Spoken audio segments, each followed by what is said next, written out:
Hello, everyone, and welcome to Overcoming Barriers to Interdisciplinary Scientific Research in APAC with a Data-Led Approach. This is a Times Higher Education webinar in partnership with Schmidt Science Fellows. My name is Alistair Lawrence. I'm the Head of Branded Content at Times Higher Education, and I'm delighted to be joined today by THE's Chief Data Officer, Duncan Ross, who will lead us through today's discussion. The final 10 minutes of the hour that we have scheduled today will be a Q&A session where attendees can have their questions answered by Duncan. So please put any questions that you have in the Zoom chat box, and we will try to answer as many as possible in the time that we have.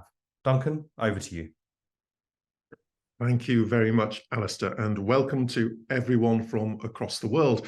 It's a dark and wet and frankly quite miserable London morning here, but it's a pleasure to be with you to discuss what we are doing and how we are thinking about interdisciplinary science. And we're delighted that this webinar is going to reflect the work we've been doing with the Schmidt Science Fellows. The Schmidt Science Fellows are an organization that are dedicated to the potential that interdisciplinary science gives us to solve some of the really challenging problems that the world is facing.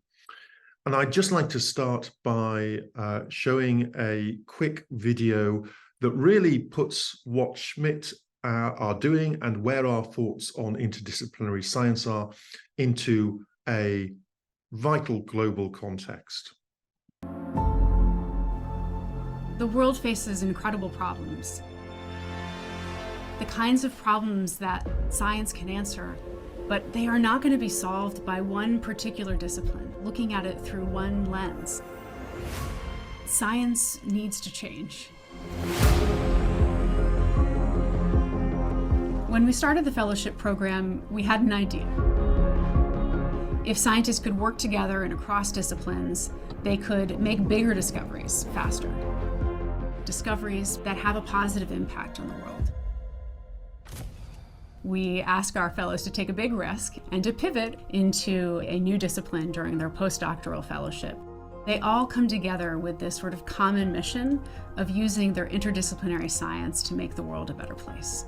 We have to be open to new questions, new ways of answering questions that aren't possible within the confines of a single discipline. Encouraging young ambitious scientists to move out of their comfort zone and collaborate across disciplines. We have started to see some great scientific discoveries being formed, but more than that, a community of our fellows, but also of scientists around the world who care about doing science differently to create sector-wide change. We want them to do the moonshots, the things that most of the time are going to fall flat, but that once in a while will do something extraordinary.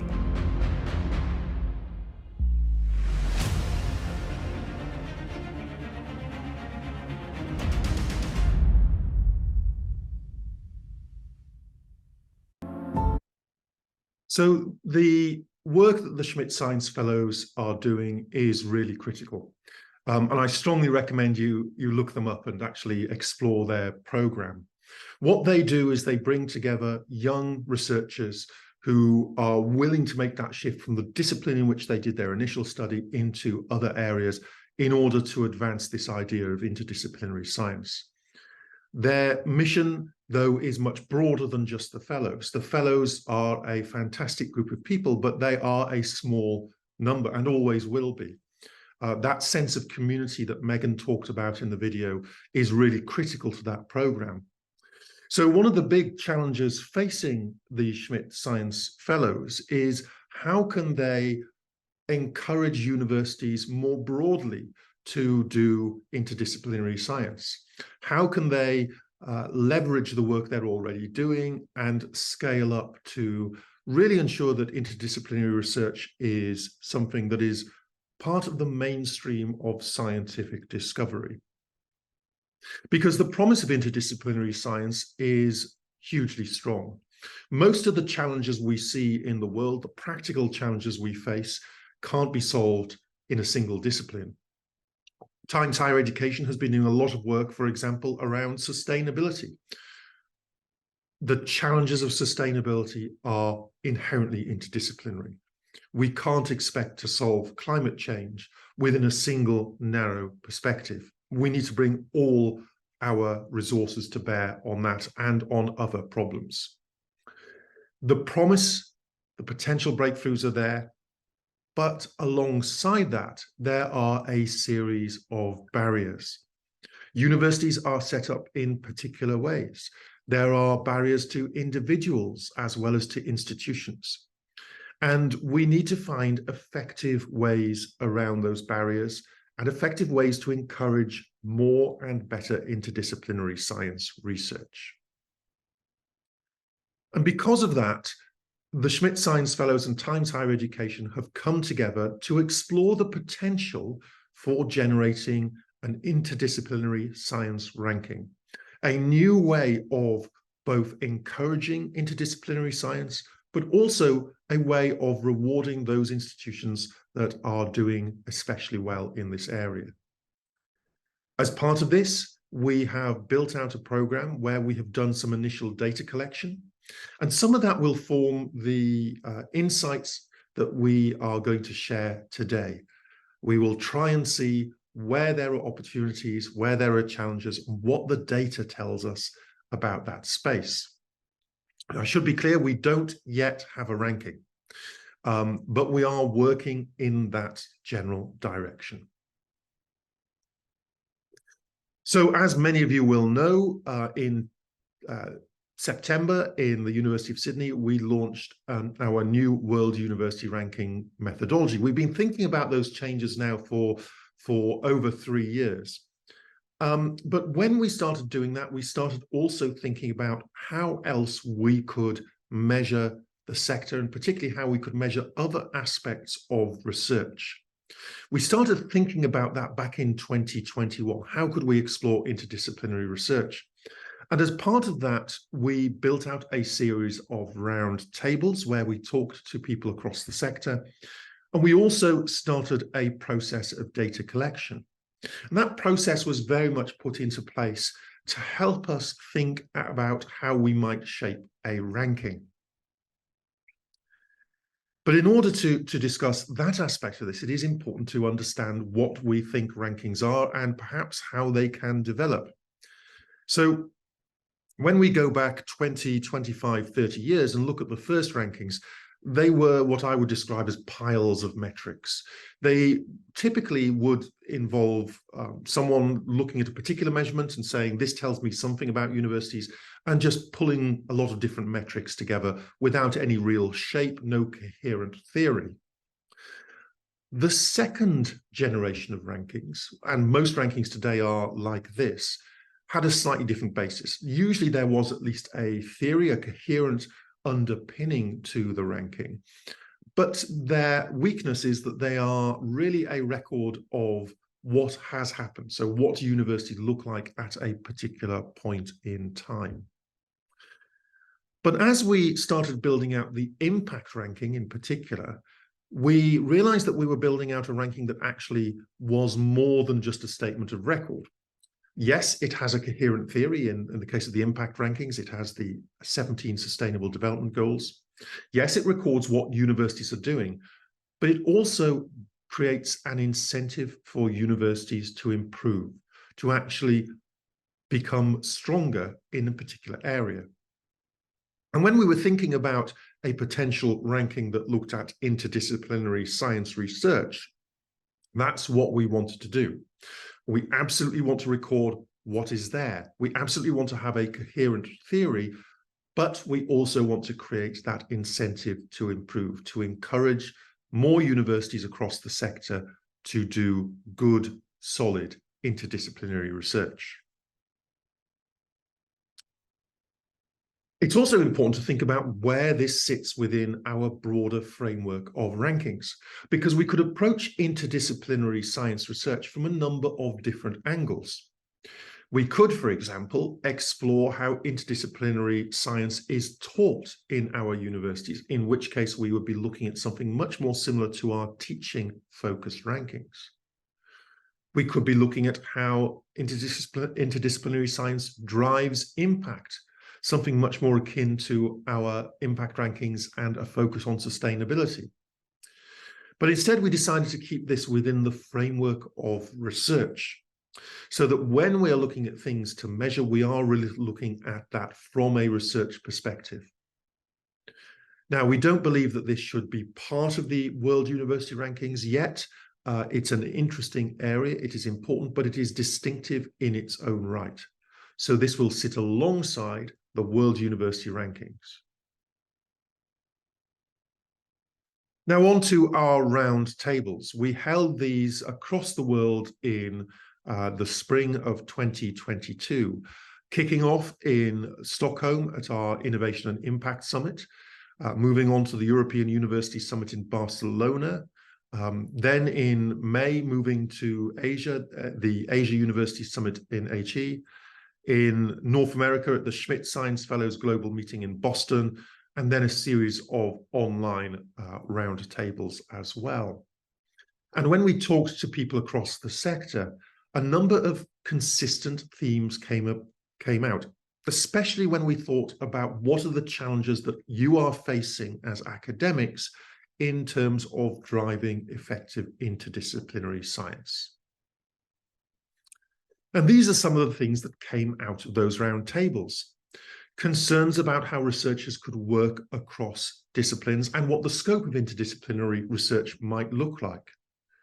Big challenges in addressing the culture of different subject areas. How do you deal with those cultural clashes when you bring different disciplines together?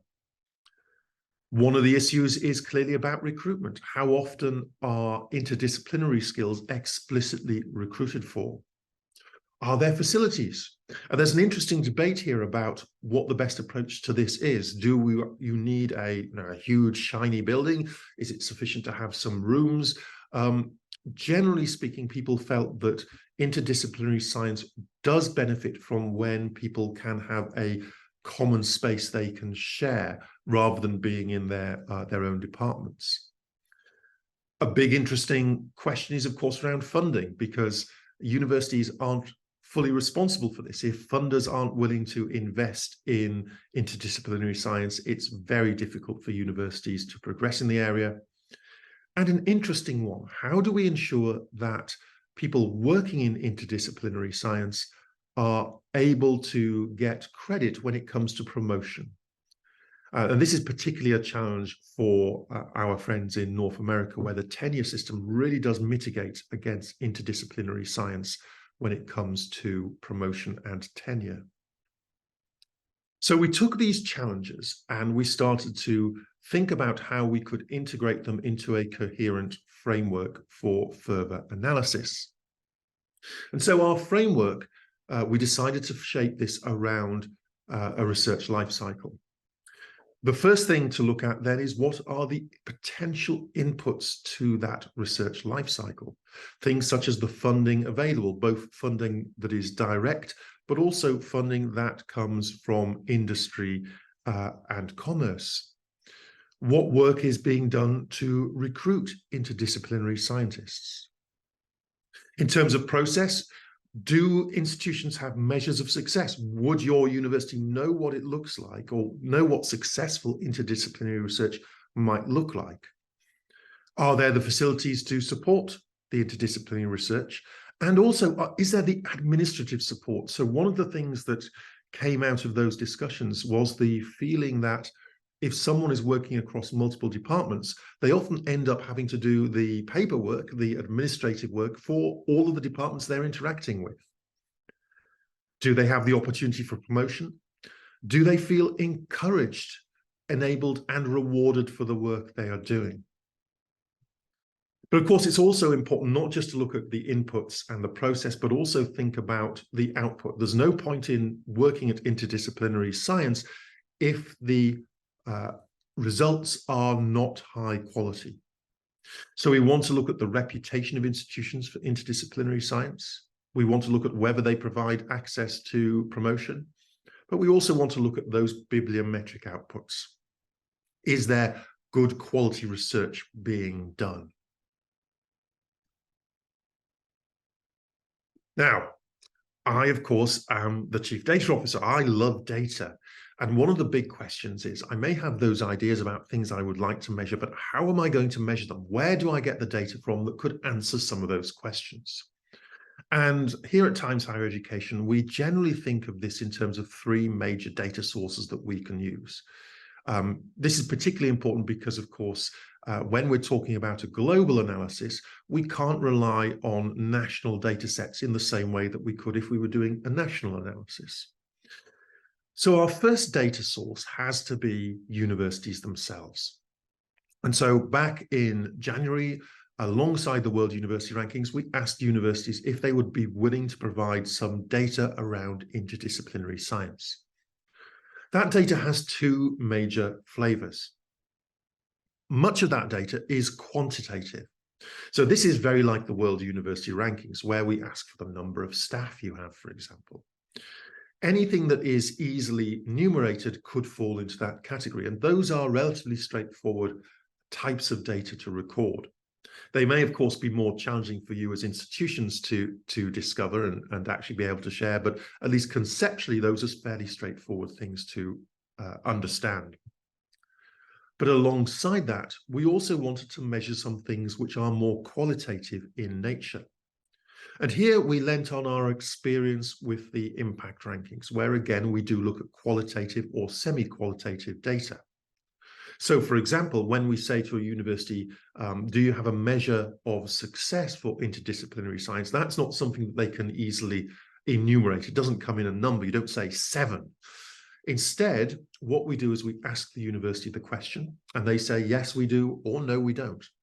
But we then ask the university for evidence of what they are doing. So we ask them to show us how they evaluate the success of interdisciplinary science. And that gives them extra credit. And finally, if that is a public document, so people are able to see that, then they get additional support. So that's the data we gather directly from universities. But there are two other data sources. The first of these are surveys. So when we go out to academics and ask them what their opinions are.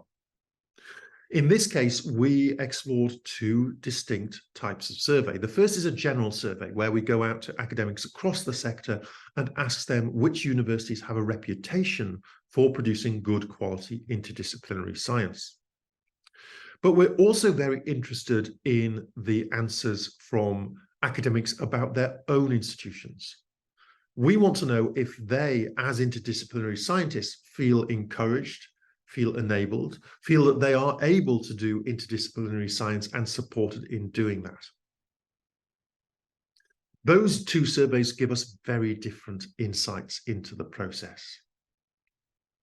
Finally, of course, we want to look at the quality of the output, and to do that, we use bibliometric data. Here we can look at a number of different things. So for example, we can look at the number of publications that are interdisciplinary. We can look at the proportion so we can understand how focused a university is on interdisciplinary science.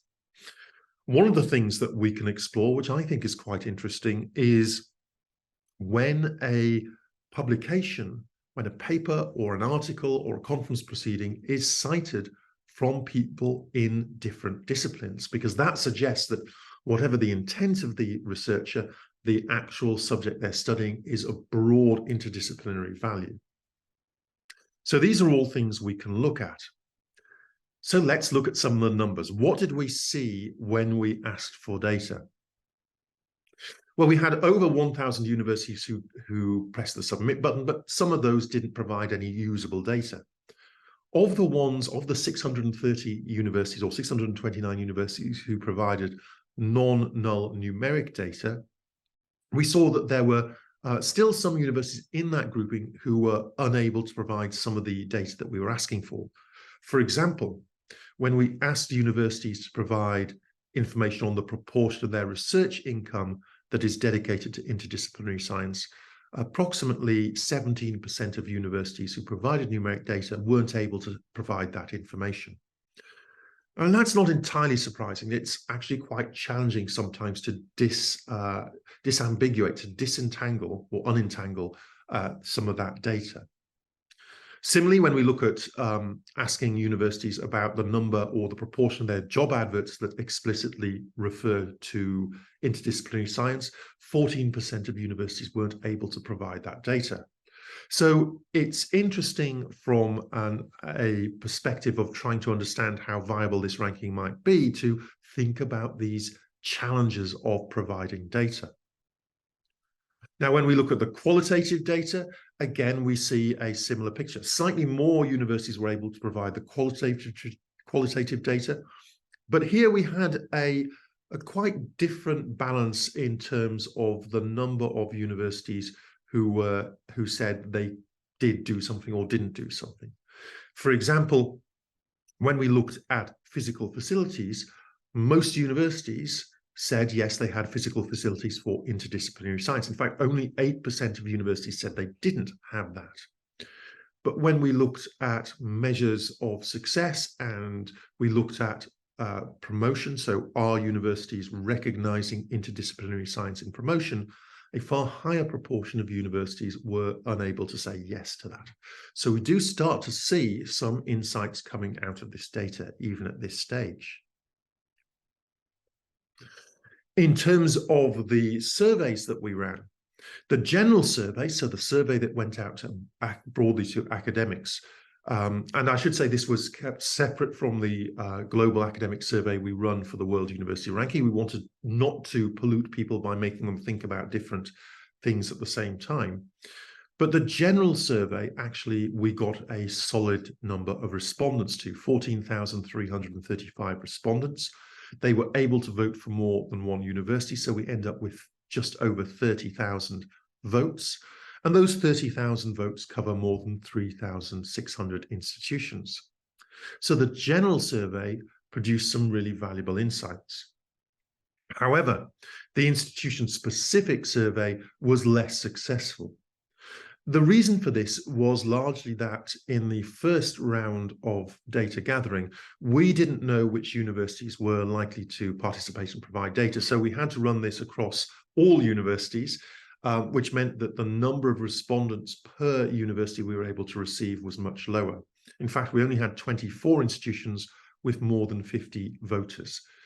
Now, in future iterations, if we do take this into a future ranking, one of the things we will do is we will work with universities directly to support them reaching out to their academics to respond to the survey, and that will push this number up significantly, because we do think that that insight from researchers is critically important.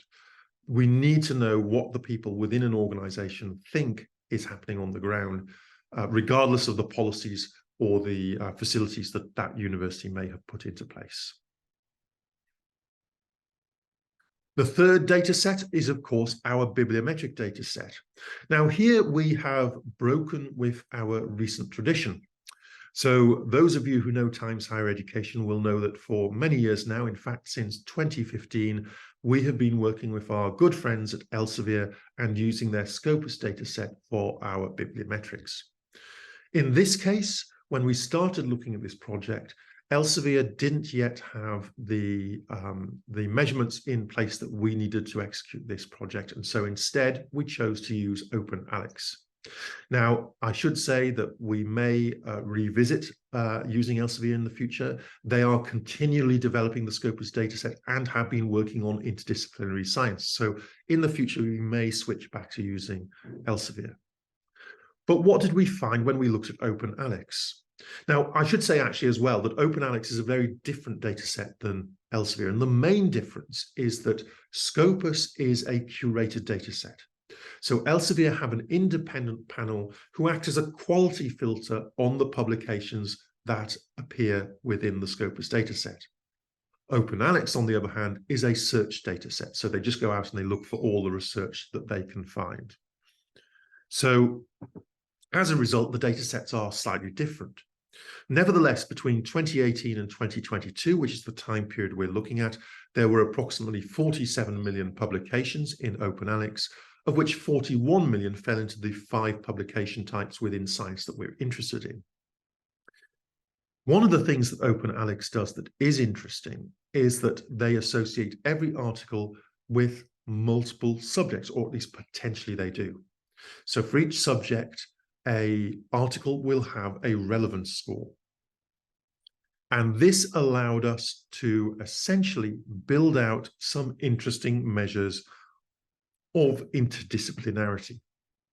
So to be absolutely clear here, every publication in OpenAlex is tagged with a set of subjects and the relevance scores for those subjects. So here we can see a publication that has a relevance score of 0.3 to computer science and 0.7 to biology.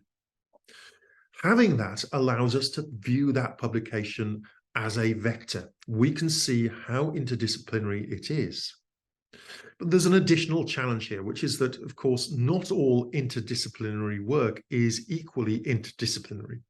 Some disciplines are quite close together. So, for example, physics and astrophysics are quite close together.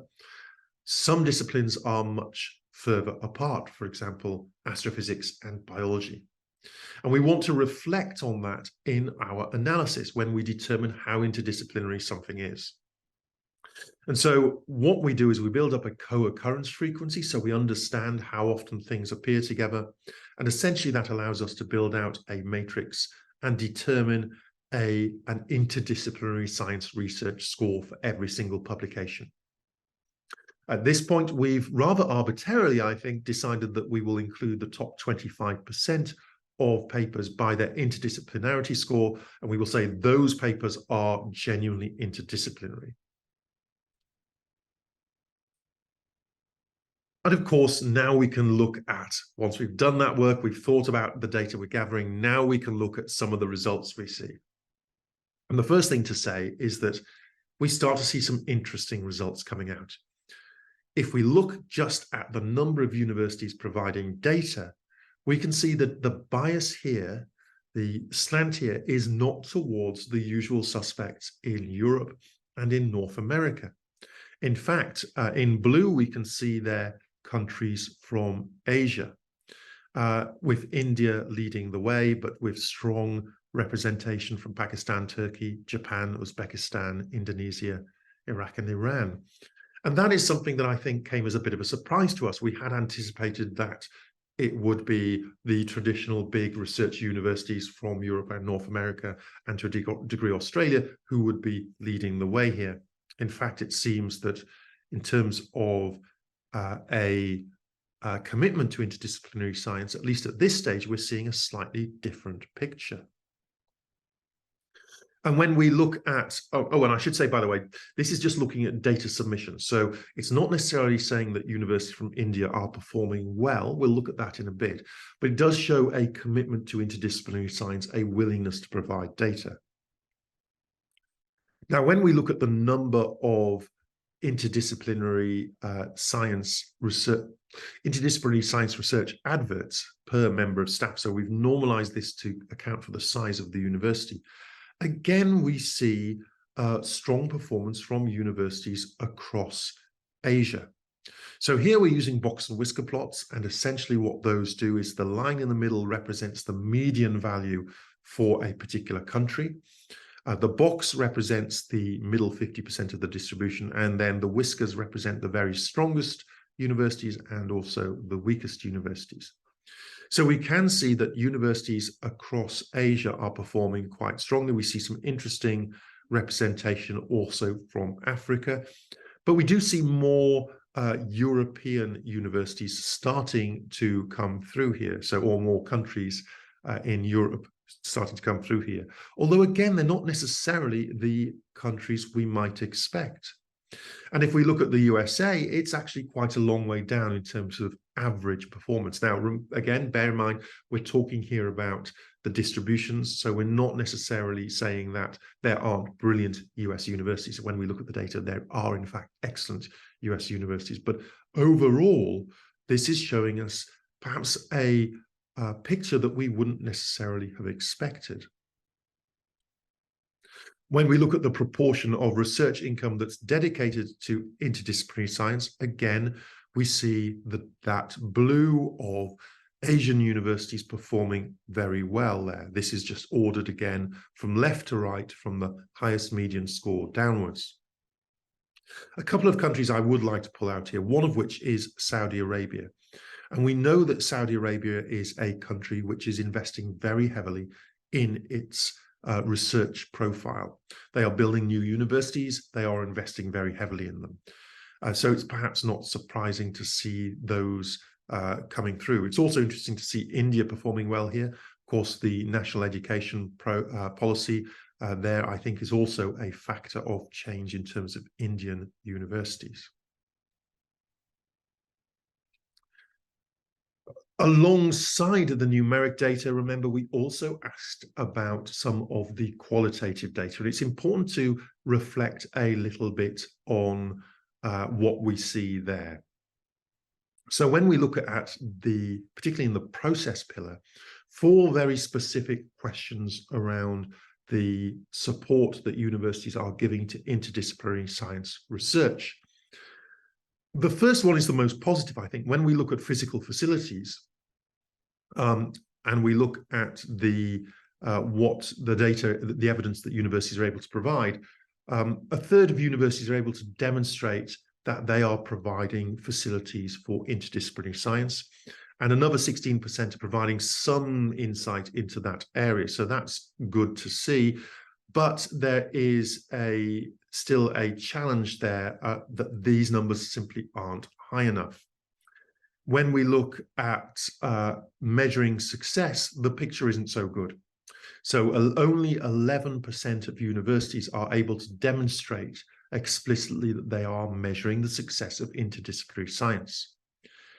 And most worrying of all is when we look at tenure promotion. So when we look at tenure promotion, only 4% of universities are able to demonstrate clearly that they provide support for interdisciplinary science when it comes to considerations around tenure and promotion. And that, again, is something that is perhaps slightly concerning when we think about the things that we need to have in place in order to ensure that interdisciplinary science and interdisciplinary scientists can flourish. Now, when we look at specific evidence, again, this is looking at the number of universities who are able to provide specific evidence by country. So again, it's giving us some insight into what's going on there. Here, I should say that there is a slight spelling mistake here. IPN should, of course, be JPN. It stands for Japan. So India is doing very well here. Their universities are providing a lot of data. Japan is also providing good evidence of administrative support and physical facilities. When we look at tenure and promotion, India and Saudi Arabia are doing well. We can also see Hong Kong, Indonesia, and Japan there too. But we're going to look at this in a slightly more sophisticated way now. And this, I've got 2 charts now I do want to spend a little bit of time talking through, because it's all very well having the processes in place. It's all very well having the funding. If at the end of the day, we aren't seeing good quality research coming out of this, then our efforts are wasted. So let's look at some measures of the quality of research. Now, this first chart is based on the data that comes directly from OpenAlex. So this reflects all universities in these countries that are doing interdisciplinary research. And I have 2 axes here. On the x-axis, we are looking at the proportion of research that is interdisciplinary in nature. And do remember that we set this arbitrary definition that we would take the top 25% of interdisciplinary by interdisciplinary score. So the global average, if you like, should be at the 25% area. So the countries that are to the right are more focused on interdisciplinary science. Those to the left are less focused on interdisciplinary science. So that's the left-right axis. The vertical axis, though, looks at a measure of interdisciplinary research quality. And here we're using a variation of a metric that we have used at Times Higher Education for a long time, field-weighted citation impact. And the idea behind field-weighted citation impact is very straightforward. We want to measure what quality looks like. We're going to use citations to do that. But we know that if we just count the number of citations per publication, that we are not reflecting the differences in research approaches across multiple disciplines. So instead, what we want to do is we want to compare the number of citations that a publication receives to similar publications, and we create a ratio there. That ratio means that a score of 1 is perfectly average.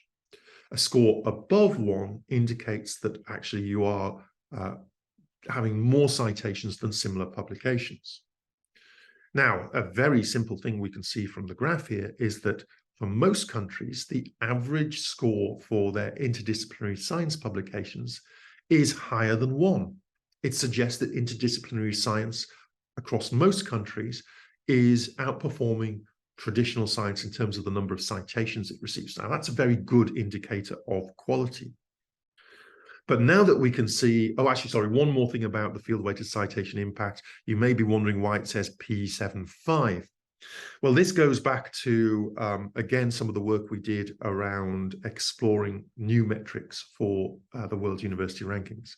We used to use the mean value. So across a country or across a university, we would take the average, the mean value of all papers.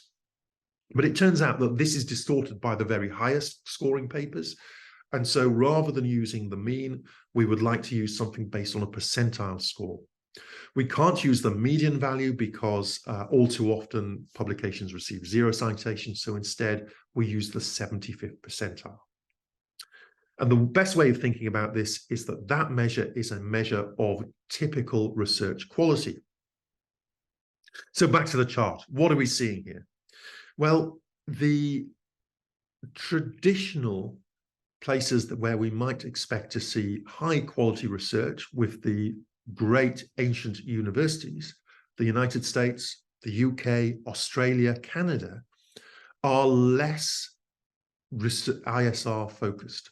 So they are below that 25%. Fewer of their universities are producing, or fewer of their publications are interdisciplinary in nature. The quality, though, is still quite good. The USA, the average there is above 1.5. So they are producing high quality research. Australia, even higher there. You can see that the average there is something like 1.75. But if we look out to the right-hand side of the chart, we can see that Asian universities are typically more focused on interdisciplinary science, with China being out there on the far right, with India as well. Now, some of those countries have a slightly lower average. So India and China, the field-weighted citation impact, although it's still above 1, so it's still above average, is slightly lower than we see in the traditional USA, Canada, and so on, but it's still good. There are also some outliers here. We have Singapore and Hong Kong performing especially strongly, and Saudi Arabia coming on strongly as well. We also know, of course, from the work we've done around the World University Rankings, that these are countries that are rapidly improving their quality of research. So over time, I would be expecting to see those quality scores rise again. One other interesting outlier here, by the way, is Germany. And one of the reasons we suspect that this is the case is because of Germany's Max Planck Institutes, which have a very clear single subject focus. That, we believe, means that universities tend to be doing more interdisciplinary science because some of that single disciplinary work is taken out of their hands into the research institutes. So that was the first chart. The second chart is slightly different. Those of you who have a very sharp mind will notice that the field-weighted citation impact scores here are a little bit different than the ones I showed you on the previous slide. And there is a simple reason for this. So here on the left axis, again, we're looking at field-weighted citation impact at the 75th percentile. But on the right-hand side, on the x-axis, we're looking at the publications by the number of staff. And because this relies on data that universities have provided to Times Higher Education, we're no longer looking at all universities in a country. We're only looking at those that have provided data to us. That does mean that typically we're seeing higher average scores because there is a degree of self-selection. Universities who are committed to interdisciplinary science are more likely to provide us with data. So what are we seeing here when we look at countries and regions?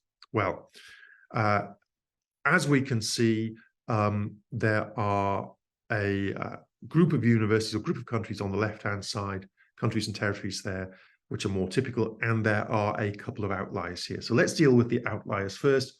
Hong Kong and Singapore are producing very high numbers of interdisciplinary science reports. That's part of the fact that they are actually producing a lot of research anyway. So their universities are very, very focused on this, which is a great thing to see.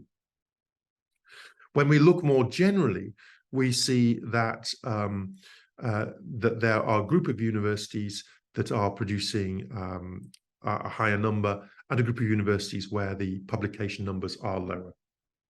This actually is fairly consistent with what we see in the World University Rankings, that there are countries, particularly those which have a longer history of strong research, that are able to produce a significant volume of high quality research. There are other countries where we see that growing. So India and Saudi Arabia, for example, they are growing their productivity in terms of research outputs. China is a little bit of an outlier here as well, because if we had gone back 5 or 10 years, we would have seen China far further to the left. China has been investing in its science and investing in its universities, and that has seen it overtake the United States in terms of both the number and the quality of publications. But this is starting to provide some interesting insight. What are we learning from the data, and what does that tell us about what we should be doing in the future? Well, we've learned that there is definitely a strong appetite across the world for interdisciplinary science. We are seeing, however, that many universities aren't systematically recording what they're doing.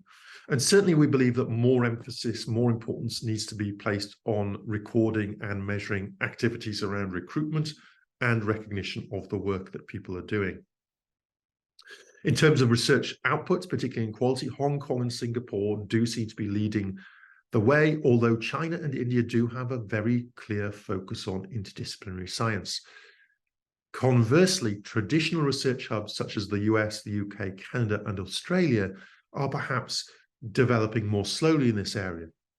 We're not exactly certain why that is. My personal theory is that where you have very strong departmental focuses, which you often do in universities that are hundreds of years old and have these great traditions, that actually then acts as a barrier, a break on some of the interdisciplinary science we might want to do, whereas younger universities have more ability to cut through some of those cultural and traditional approaches. What are our next steps? We've generated a report on the insights from this work, and there will be a QR code at the end that you can use to download that report. We want to highlight opportunities for improvement, and critically, we will continue to discuss what are the right things for us to be measuring this space. We hope to be able to launch a full ranking in 2024 or 2025, where we will go out to universities across the world and gather more data and present that as an actual ranking. In the meantime, we will be adding one of the bibliometric outputs to the table where we display the World University Rankings. So it won't be part of the World University Rankings, but if you're interested, we will be able to sort on a measure of interdisciplinarity there, which will give some insight into how universities are performing in this space. That will be coming along in the next month or so. And what are our key recommendations from the work we've done so far? Well, the first one I think is fairly obvious. We believe that there needs to be more dedicated policy and more dedicated processes that will support and enhance interdisciplinary science research. This absolutely should include physical facilities, but also critically, it needs to include the provision of administrative support and staff incentives around things such as promotion. One of the recommendations, which isn't really a recommendation for universities so much as a recommendation for the people who fund universities, is that more work needs to be done in ensuring that there is clear and appropriate funding for interdisciplinary research. And it also needs to recognize one of those key things that Megan mentioned in the video at the beginning. We need to make sure that the funding allows people to fail, because a lot of interdisciplinary research will fail. We're exploring new avenues, we're bringing together things that haven't been done before, and there will be failures there. But we need to be able to allow that failure and fund that without destroying people's careers. We need to give them a way to succeed in the long run. And then the final recommendation, which comes out of some of that analysis of the bibliometrics, is that we need to ensure that there are good links between the global south and the global north, that we provide good visibility for the work that is being done in the global south. And that's especially important to me because that links into the work that we're doing at Times Higher Education around our impact rankings. In SDG 17, one of the key targets is stronger links between the global south and global north institutions. And within interdisciplinary science, we see a clear opportunity for that. But with that, thank you so much for listening to me for the last 45 minutes. I hope it's been an interesting and informative session. Please feel free to download the report using this QR code. As Alistair said at the beginning, we have recorded this session, so the recording will be made available, and also the slides as well, which reminds me, Alistair, you need to remind me to send across the slides so you can actually send them out to everyone. With that, it's time for your questions. So, Alistair, do we have any questions? We do. We have several questions. Thanks, Duncan. So the, excuse me, the first one is from Francisek Calvas, who asks, I have a question regarding the next round of data collection. How much will the measures and criteria differ from the present or previous round? So there may be some small differences. A lot of the work we're doing at the moment is actually around supporting stronger definitions. So one of the things we discovered in this process is that, and this is not surprising to be honest, is that things like the definition of interdisciplinary science itself is something we need to clarify and work on. So that is one of the main focuses, but we will be going out to a series of roundtables across the autumn where we will be really trying to reflect on the measurements we've taken so far and think about what we might do to change that data collection. Possibly not for the next round, but certainly thinking into the round after that. Good, thank you. And Anya Requil asks, as she says, hi, I'm from IMT Atlantique in France. As an institution who responded to the indicators for the interdisciplinary research ranking last January, is it possible to get feedback on our answers? And is it also possible to have feedback on our bibliometrics after you look through OpenAlex? I think if you want to reach out to us, we would be happy to give you some insight into that. From memory, IMT Atlantique actually performed very well in some of the measures. We're very pleased to see that because we're old friends, and it's always nice to see friends succeeding. So yes, absolutely do reach out to us. And I think that's going to be useful feedback. We're certainly not expecting to put this in a product or anything anytime soon, but we do think that it's an area where we do want to share that. Also, of course, when we put that measurement, that bibliometric measure into the general World University Ranking table, so the way that's showed on the website, that of course will be something that everyone will be able to look at as well. Right, we have a question from an anonymous attendee who asks, I understand that you use 25% as a threshold for distinguishing interdisciplinary and non-interdisciplinary research, but why 25%? It's a blend of art and science, to be honest. And often when we are looking at this kind of thing, we have to make some kind of a break point. In this case, Billy Wong, our chief data scientist, had a look at the data, and that seemed to be a reasonably sensible threshold. If we make it too focused, you end up with such a small data set that actually you're really excluding a lot of really good research. But if you make it too broad, then everything becomes interdisciplinary. So there needed to be a balance there. Is that something we might look at in the future? Absolutely. You know, it's not something that's set in stone. It's something that is really a kind of a feel that we have for that's roughly where we need to make that decision. But it is something we should bear in mind. Yes. Great, thank you. We had a couple of questions about will you receive the slides. That just to clarify for anyone watching, there will be a post-event email that goes out to everybody who's registered for the event.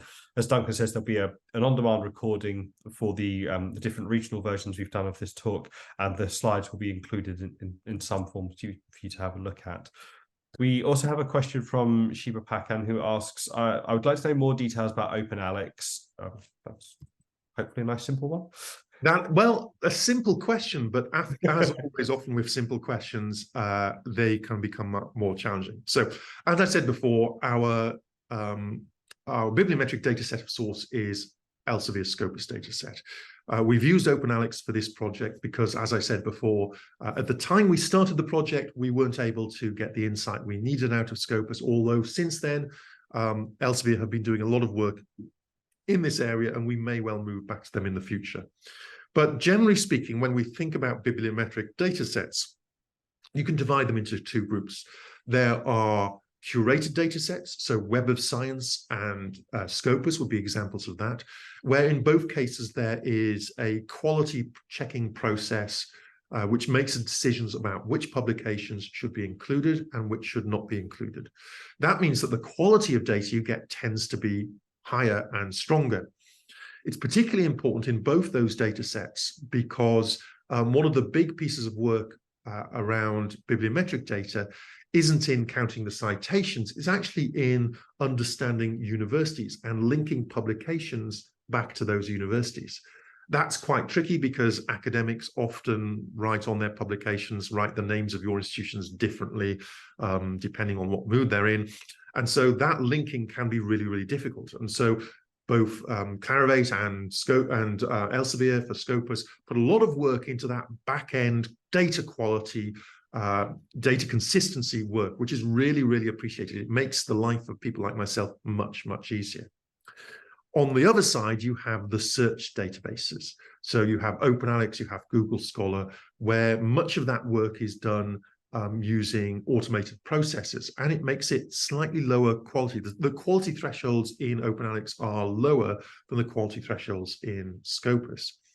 Now, as I said, in this case, some of the ways that that OpenAlex categorizes articles, which is based on essentially a machine learning analysis of the abstracts of the publications, made it more useful for this particular project at this stage, but that might change in future.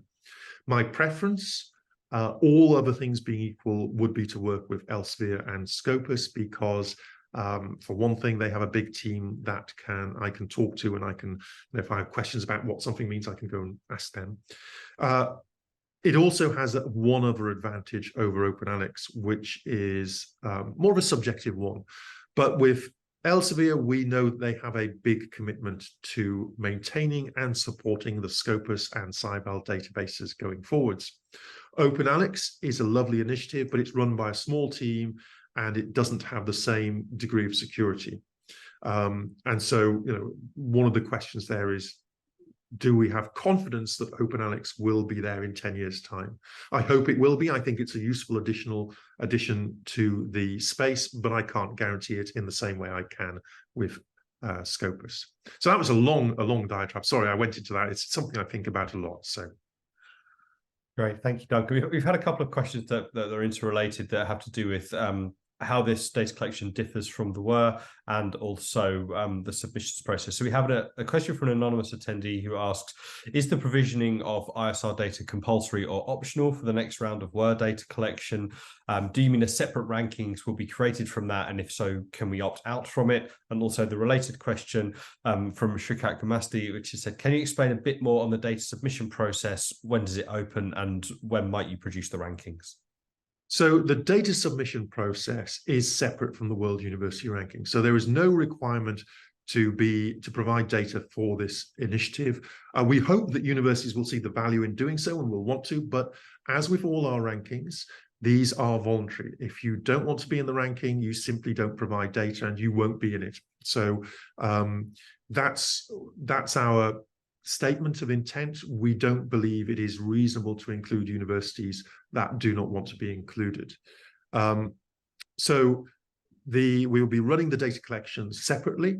The World University Ranking data collection starts in January and goes on till March. This data collection will happen at approximately the same time. We need to narrow down the exact dates of it, but it will be a separate data collection. As with all our data collections, the element that involves university data will happen through our data collection portal on the web. We are busy re-engineering that data collection portal, by the way. So over the next year, we will be introducing new features and hopefully making it easier for you to use, which we're very excited about. But yes, just to be clear, 2 separate data collection processes, 2 separate rankings, and no requirement, no commitment from your university to be in both. You can choose which or none that you would like to be in. Great, thank you very much, Duncan. I think probably our final question for this session, an anonymous attendee asks, did the survey show any correlation between high ISR performance and reputation? That's a really great question, and it's one I don't have a straightforward answer to because I can't remember the data off the top of my head. Every now and then I get questions I can't answer. I think this is one of those. So my feeling is that there will be some correlation there. So there are some obvious institutions that when you think about them, you think about interdisciplinarity. So for example, and some of them are quite unusual. Caltech would be a fantastic example. Caltech has a very flat structure. One of the advantages of being a small, highly funded university is they're able to do that. So Caltech perform well both in bibliometric outputs and also in terms of reputation. How far that correlation extends is an interesting question, though. It's something that we will look at exploring in more detail later on. Great, thank you. I think that's all we have time for, unfortunately. So, Duncan, thank you very much for your time. I will leave it to you to sign off with any closing thoughts or comments that you have. So on behalf of Times Higher Education here in the UK, I'd like to thank you all for participating in this morning's webinar. I hope you found it useful, and I hope that you would consider participating in data collection in future rounds. We believe interdisciplinary science is a really important aspect of the research agenda, one that isn't measured particularly well at the moment. We want to create the incentives for you to improve your performance in this space. And we hope, as I said, that you will be encouraged by this, encouraged by the kind of results that are coming out, and that you will certainly consider participating in the future. If you have further questions, please don't hesitate to reach out to us. Thank you so much for your attendance, and goodbye.